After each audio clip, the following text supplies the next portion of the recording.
ಎಲ್ರಿಗೂ ನಮಸ್ಕಾರ. ಇವತ್ತು ನಾವು ಮಾಡಕತ್ತೀವಿ ನೋಡ್ರಿ ಉದ್ದಿನ ವಡೆ. ನಾನು ನಿಮ್ಮ ಬಿಜಾಪುರದ ಹುಡುಗಿರಿ. ಈ ನನ್ನ ವಿಡಿಯೋ ನಿಮಗೆ ಇಷ್ಟ ಆದರೆ ಪ್ಲೀಸ್ ಸಬ್ಸ್ಕ್ರೈಬ್ ಮಾಡಿರಿ. ಉದ್ದಿನ ವಡೆ ಮಾಡೋಕ್ಕಿಂತ ಮೊದಲು ರೀ ನೆನೆ ಹಾಕೋರಿ. ಒಂದು 3-4 ತಾಸು ನಡಿತೈತ್ರಿ. ಅದಕ್ಕಿಂತ ಹೆಚ್ಚಿಟ್ರೂ ಪರವಾಗಿಲ್ಲ ರೀ, ಚಂದ ನೆನಿತಾವೆ ಅಷ್ಟೇ. 3-4 ತಾಸು ನಾನು ನೆನೆ ಇಟ್ಟಿರೋಂಥ ಉದ್ದಿನ ಬೇಳೆ ನೋಡಿರಿ. ಇದು ಸಂಜೆ ಸ್ನ್ಯಾಕ್ಸು ಅಥವಾ ಮುಂಜಾನೆ ಟಿಫನ್ಗೂ ನೀವು ಇಡ್ಲಿ ಜೋಡಿ ಅದು ತಿನ್ಬೋದು ರೀ, ಟೇಸ್ಟಾಗಿರುತ್ತೆ. ನಾನು ನೆನೆ ಹಾಕೊಂಡಿರೋ ಉದ್ದಿನ ಬೇಳೆ ರೀ ಮಿಕ್ಸರ್ಗೆ ಹಾಕ್ಕೊಂಡೀನಿ ರೀ. ಅಗದಿ ಸಣ್ಣ ರೀ, ನೀರು ಹಾಕೋಬೇಡ್ರಿ, ಜಾಸ್ತಿ ತಿಳು ಮಾಡೋಕ್ಕೆ ಹೋಗಬೇಡ್ರಿ. ಹಂಗೇನಾರು ಮಿಕ್ಸಿ ತಿರುಗ್ಲಿಕ್ಕಂದ್ರೆ ಸ್ವಲ್ಪ ನೀರು ಆ್ಯಡ್ ಮಾಡ್ಕೊರಿ.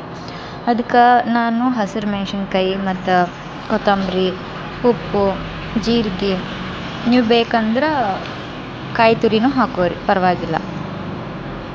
ನಾನು ಚೆಂದಾಗಿ ಎಣ್ಣೆ ಕಾಯಿಸಿದ್ದೆ ರೀ. ಅದೇ ಎಣ್ಣೆಗೆ ಇವಾಗ ಬಿಡಾಕತ್ತೀನಿ ನೋಡಿರಿ. ನಾನು ಯಾವುದೂ ಶೇಪ್ ಕೊಟ್ಟಿಲ್ಲ, ಸುಮ್ಮ ಬಜ್ಜಿ ಥರ ಬಿಡಾಕತ್ತೀನಿ. ನೀವು ಬೇಕಾದ್ರೆ ನೀವು ಶೇಪ್ ಕೊಡ್ರಿ. ನೋಡಮ್ರಿ, ನಾನು ನೆಕ್ಸ್ಟ್ ಟೈಮ್ ವೀಡಿಯೋದಾಗ ಹಾಕಿ ತೋರಿಸ್ತೀನಿ.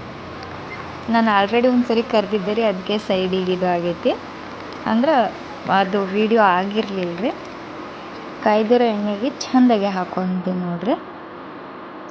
ಅಗದಿ ಸಿಂಪಲ್ ರೀ, ಜಲ್ದಿ ಆಗ್ತಾವೆ ಝಟ್ಪಟ್ ಅಂಥೇಳಿ. ನೋಡಿರಿ, ಇವಾಗ ಉದ್ದಿನದ ವಡೆ ಎಷ್ಟು ಚಂದ ಬಂದಾವೆ. ತಿಂದು ನೋಡ್ರಿ ಒಂದ್ಸಲ. ಇದರದ್ದು ಸೌಂಡ್ ನಾನು ಕಟ್ ಮಾಡಿಲ್ಲ ರೀ, ನೋಡಿರಿ ಕ್ರಿಸ್ಪಿಯಾಗಿ ಹೆಂಗೆ ಬರ್ತಾವೆ.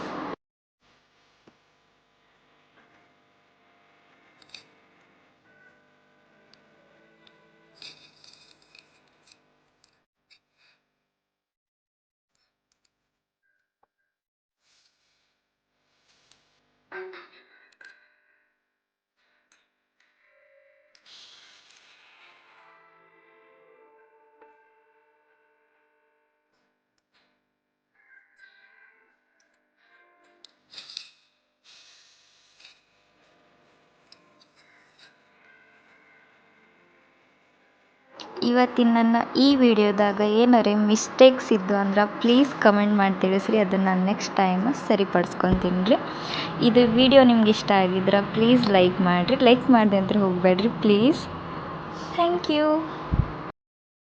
ಇದೇ ರೀತಿ ಸಿಂಪಲ್ ರೆಸಿಪಿಗಾಗಿ ನನ್ನ ಫಾಲೋ ಮಾಡ್ಕೋರಿ. ಧನ್ಯವಾದಗಳು.